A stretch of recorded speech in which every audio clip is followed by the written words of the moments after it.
My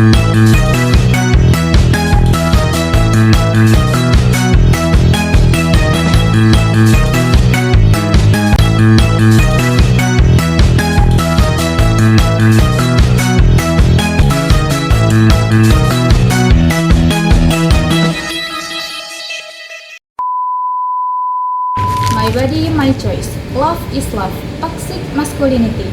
Teman-teman pasti sering banget kan dengar istilah-istilah itu seliweran di timeline TikTok, Twitter, atau Instagram. Dunia makin modern, isu-isu tentang gender dan seksualitas makin terbuka. Tapi pertanyaannya, di tengah hiruk-pikuk kebebasan ini, di mana posisi kita sebagai umat Islam? Apakah kita hanya sebatas follow the trend, atau kita punya prinsip sendiri yang lebih keren?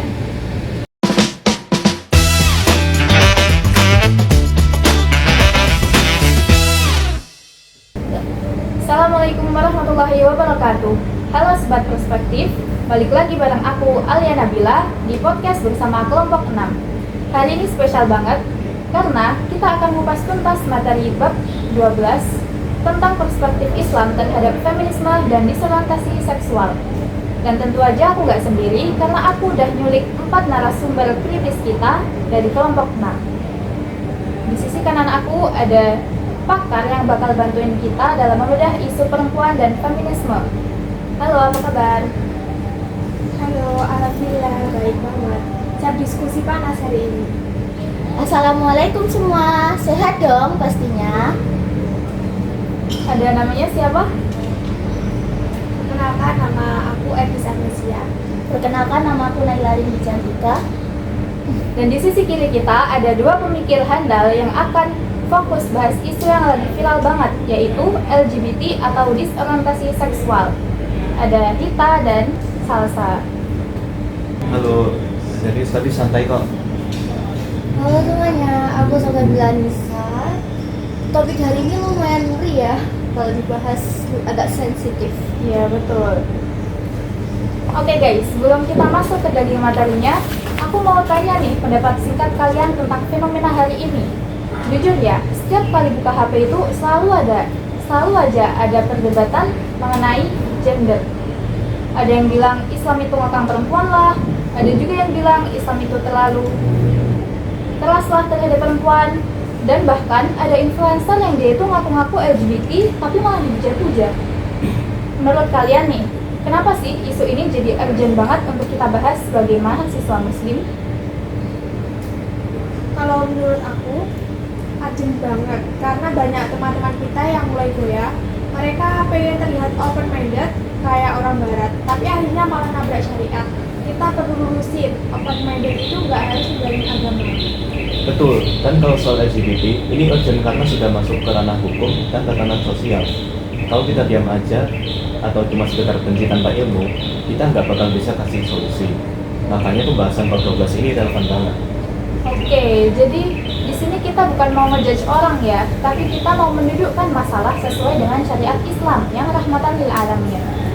Kita bakal bagi obrolan kita menjadi 2 sesi besar. Yang pertama adalah kita akan membahas tentang feminisme, yang kedua kita akan membahas tentang disorientasi seksual, dan terakhir kita akan mencari solusinya bersama-sama. Udah siap semua? Oke, jangan kemana-mana karena kita akan langsung masuk ke topik pertama, yaitu tentang feminisme. Sebenarnya Islam itu adil nggak sih sama perempuan? Let's check it out.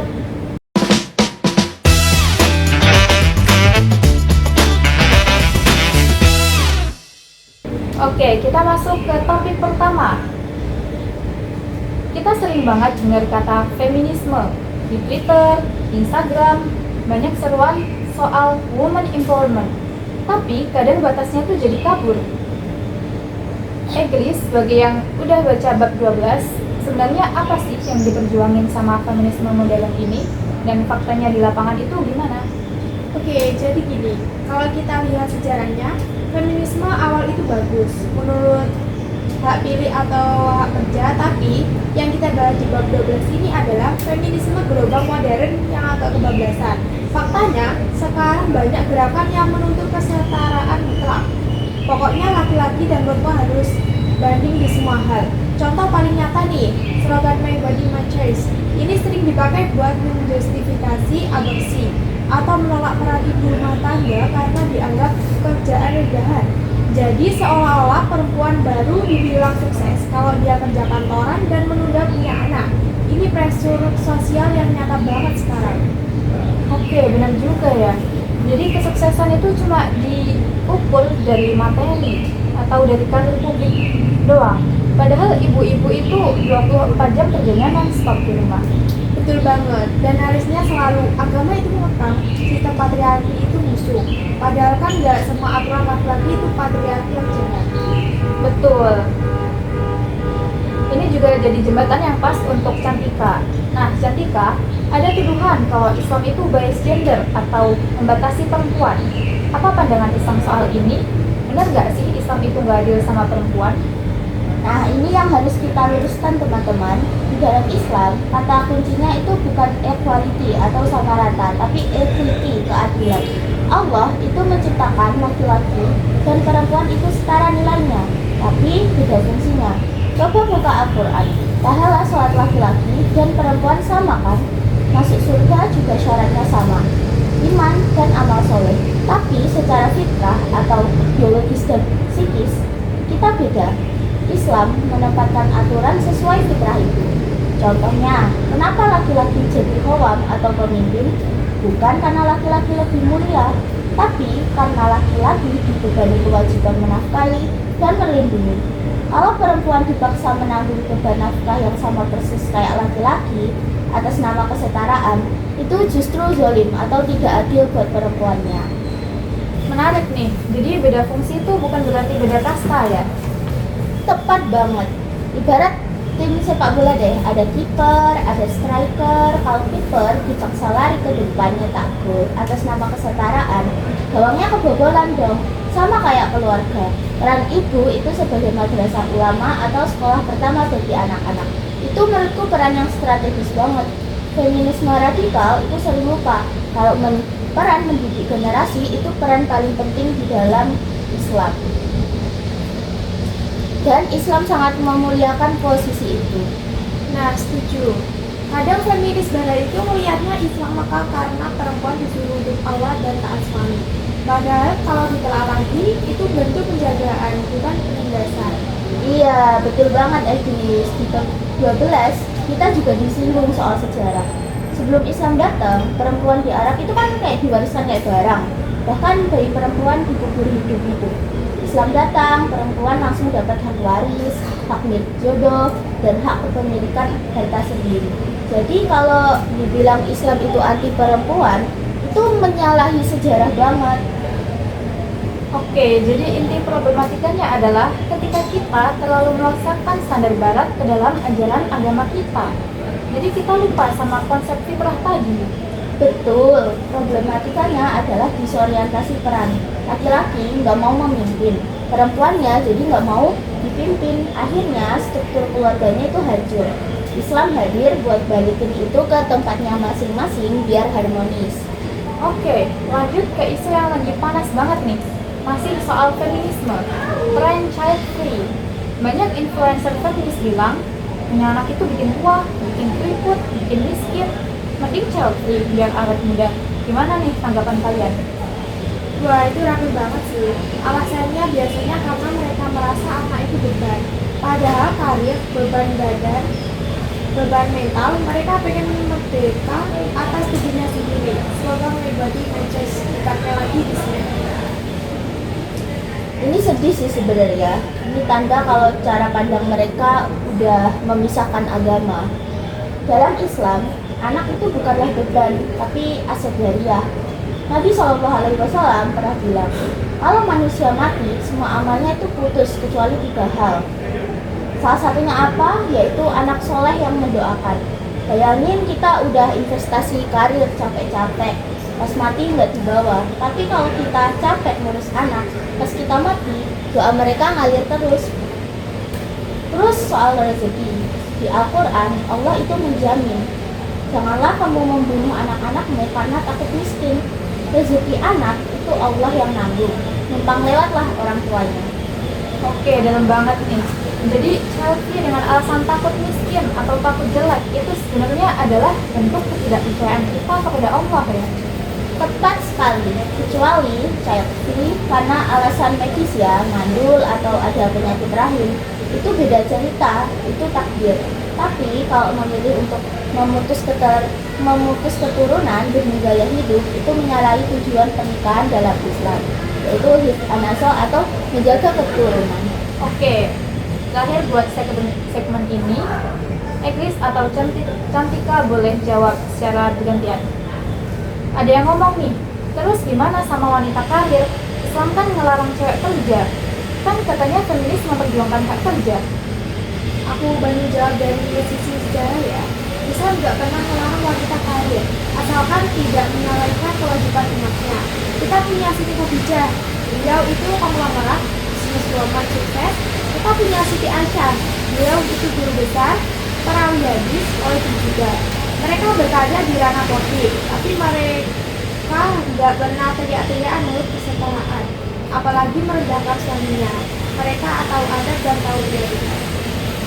Betul, jadi kuncinya di prioritas dan di suami. Kalau karir jalan tapi anak terlantar dan suami nggak ide, ya percuma, nggak berkah. Oke, keren banget jawabannya.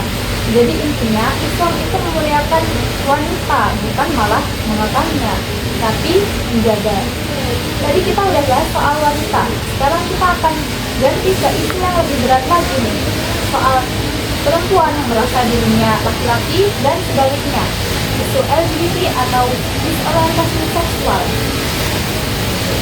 Banyak yang bilang ini bawaan genetik. Benar nggak sih? Kita bakal debat panas di segmen selanjutnya bareng Siva dan Salsa. Stay tune.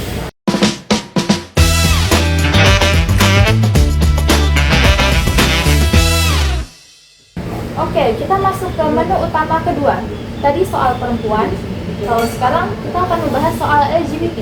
Ini topik paling sensitif, tapi kalau nggak kita bahas, siapa lagi? Aku perhatiin, sekarang LGBT itu bukan cuma soal suka sama siapa, tapi udah jadi tren. Anak-anak SMP atau SMA di medsos itu udah bangga banget pasang bendera pelangi. Kita, kamu lihat fenomena ini gimana sih? Kok penyimpangan malah jadi tren-tren? Iya, benar banget. Istilahnya sekarang tuh penularan pergaulan. Banyak anak muda yang sebenarnya cuma lagi bingung cari jati diri atau lebih galau. Melihat yang bocor barat yang gayanya bebas. Akhirnya mereka ikut-ikutan. Mereka asal buat masa diri sendiri. Wah, aku nggak suka main bola. Berarti aku cewek yang terjebak di sudut cowok nih. Padahal aslinya cuma fase puber biasa. Tapi karena lingkungan medsosnya begitu, mereka jadi terlabeli LGBT. Kasihan sebenarnya. Oke, jadi banyak yang aslinya normal, tapi jadi belok karena salah gaul gitu. Bener banget, itu faktor lingkungan. Makanya jangan kaget kalau angkanya naik drastis belakangan ini. Itu karena tren, bukan karena genetik. Tapi, Gita, aku sering dengar argumen, loh ini kan genetik, Tuhan nyiptain otak aku beda. Aku lahir begini, emang beneran ada buktinya ilmiah kalau itu punya keturunan sosial, bukan bawaan lahir. Oke, jadi sebenarnya itu mitos besar. Sampai hari ini, para ahli psikologi dunia belum nemuin satupun gen B yang mutlak.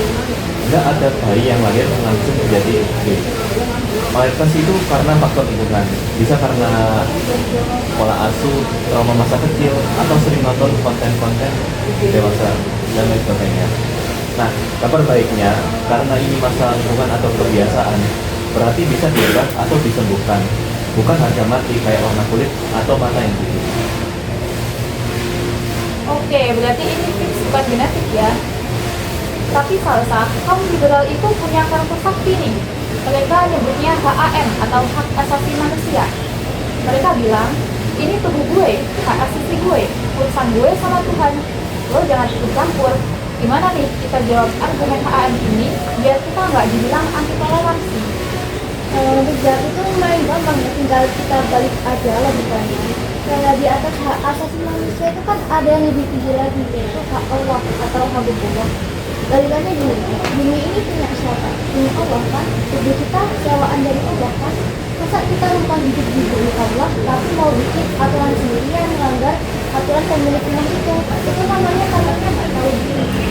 Bener juga, ibarat kita ngontrak rumah, tapi temboknya kita jebolin seenaknya. Jadi marahin yang punya rumah lah. Tepat. Jadi HAM itu ada batasnya. Batasnya adalah syariat. Kita nggak bisa maksa minta HAM untuk sesuatu yang jelas-jelas dilarang sama pencipta kita. Oke, masuk akal banget nih. Jadi HAM itu nggak boleh nabrak sama aturan Tuhan ya.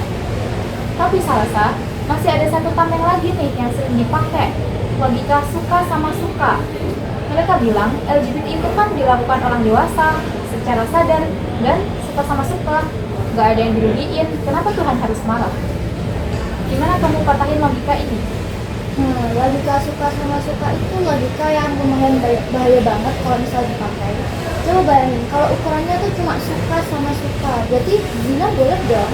Berarti anak nikah sama ibu kandung sendiri boleh dong, kan asal sama-sama mau. Hancur dunia kalau aturannya cuma ngikutin nafsu manusia. Islam itu punya aturan lain.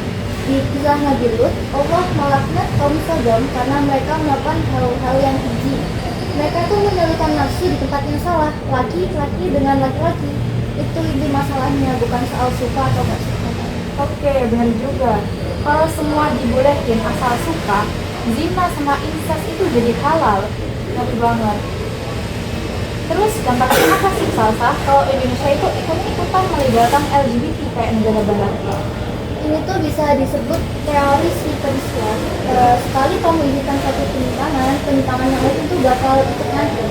Kayak kita bisa lihat di negara barat sekarang. Dulu tuh mereka cuma minta hak nikah gay. Sekarang ada yang minta hak diakui sebagai hewan, ada yang minta hak poliamori atau banyak pasangan. Ujungnya apa? Kehancuran konsep keluarga. Islam itu punya misi bersihkan mas. Dan kalau semua cowok nikah sama cowok, siapa yang hamil? Siapa lagi yang melahirkan? Manusia kan akan punah, peradaban akan stop. Makanya Allah melaknat LGBT. Itu karena perbuatannya, itu sifatnya itu kayak memutuskan kehidupan kita, bisa melawan fitrah kelestarian manusia. Betul banget. Dan Allah itu marah itu pasti ada alasannya. Salah satunya adalah kesehatan. Maaf ya, agak kasar dikit. Secara medis, organ reproduksi itu kayak kunci sama gembok. Pasangannya udah pas seperti yaitu laki-laki dan perempuan. Kalau dipaksa lewat jalur belakang, itu gudangnya penyakit. Dan data kesehatan membuktikan penularan HIV paling tinggi itu di kelompok ini. Jadi aturan Allah itu sebenarnya melindungi kita dari penyakit, bukan karena Allah itu jahat. Oke, mind blowing banget. Ternyata larangan Allah itu logis banget ya, buat jaga kesehatan dan jaga keturunan manusia. Terakhir nih, sebelum kita lihat, kita sepakat kan perbuatannya adalah haram dan bahaya. Tapi gimana sama teman kita yang udah terlanjur kejebur? Kita musuhin atau kita bully? Nah, ini poin paling penting. Kita harus bedain antara perbuatannya sama orangnya. Perbuatan LGBT itu wajib kita tolak, tapi orangnya, mereka itu sebenarnya lagi sakit, lagi butuh pertolongan. Kalau teman kita sakit, kita pukulin atau kita obatin? Kita obatin kan? Setuju banget.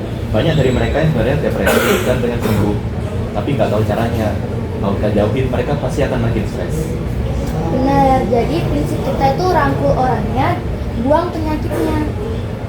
Ajak mereka ngobrol, dengerin curhatannya, ajak psikolog mungkin atau ke ustadz, tunjukin kalau Islam itu agama kasih sayang yang mau nyembuhin mereka, bukan agama yang cuma bisa menghukum mereka. Masya Allah, adem banget dengarnya. Jadi sayang itu bukan malah membiarkan, tapi menyelamatkan. Oke, kita udah tahu masalahnya, udah tahu sebabnya. Terus langkah-langkah konkret apa yang bisa kita lakukan sebagai mahasiswa untuk membentengi diri? Kita akan bahas solusi lengkapnya setelah ini. Jangan kemana-mana dan siapin catatan kalian. Oke guys, sebelum kita masuk ke kesimpulan akhir dan solusi, kemarin aku udah sempat bikin question box di Instagram story dan nanya ke netizen soal topik kita hari ini. Dan wow, DM aku meledak banget. Banyak banget yang curhat. Dan aku udah pilih 3 pertanyaan yang paling mewakili kegalauan mahasiswa zaman now. Siap-siap jawab cepet ya.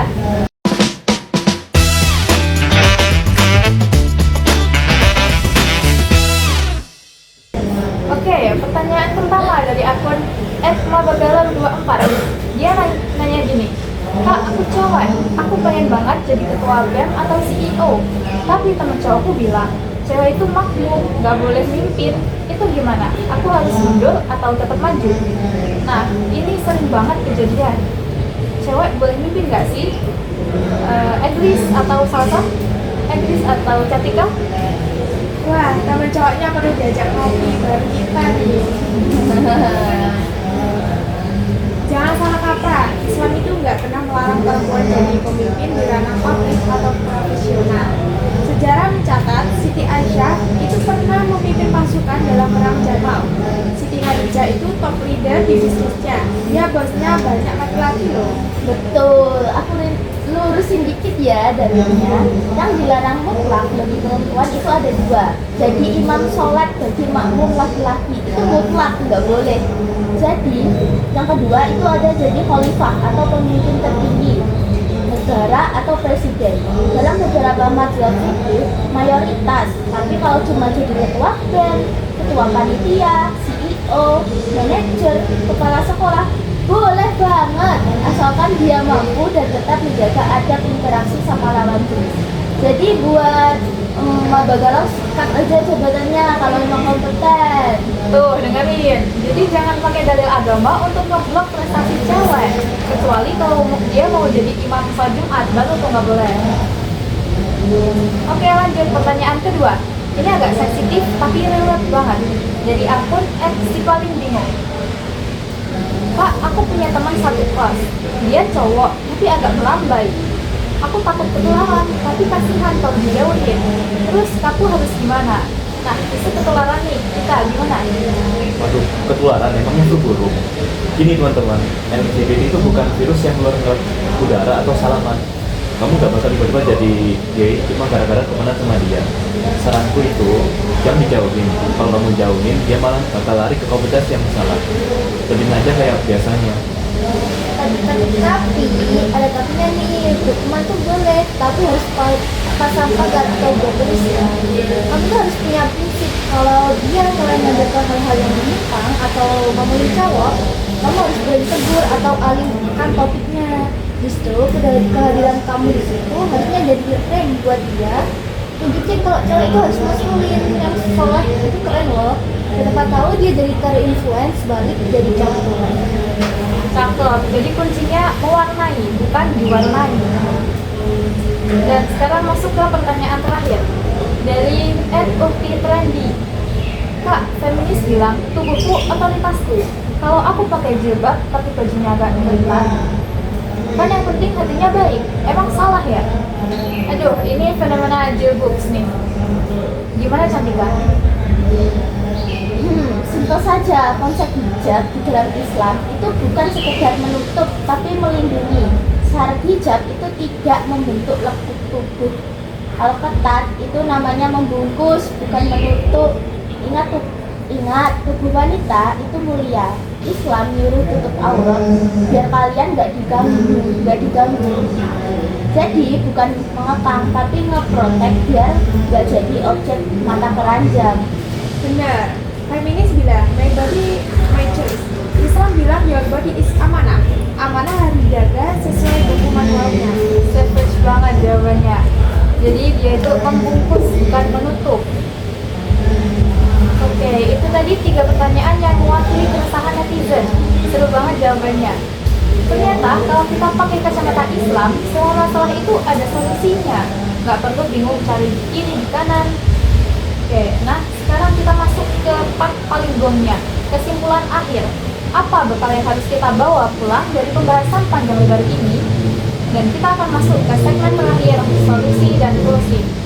Oke, sobat perspektif, kita udah ngobrol panjang lebar dari bedah definisi, debat fakta lapangan, sampai dalil-dalil yang menampar kita semua. Tapi podcast kali ini bakal percuma kalau kita cuma jago kritik tapi nol solusi. Sekarang di segmen terakhir ini, aku minta closing statement sekaligus solusi konkret dari kalian. Kita mulai dari kubu feminisme dulu. Apa obatnya biar kita nggak terjebak feminisme kebablasan? Solusi pertama dari aku adalah denormalisasi pikiran. Kita sering ngerasa minder dan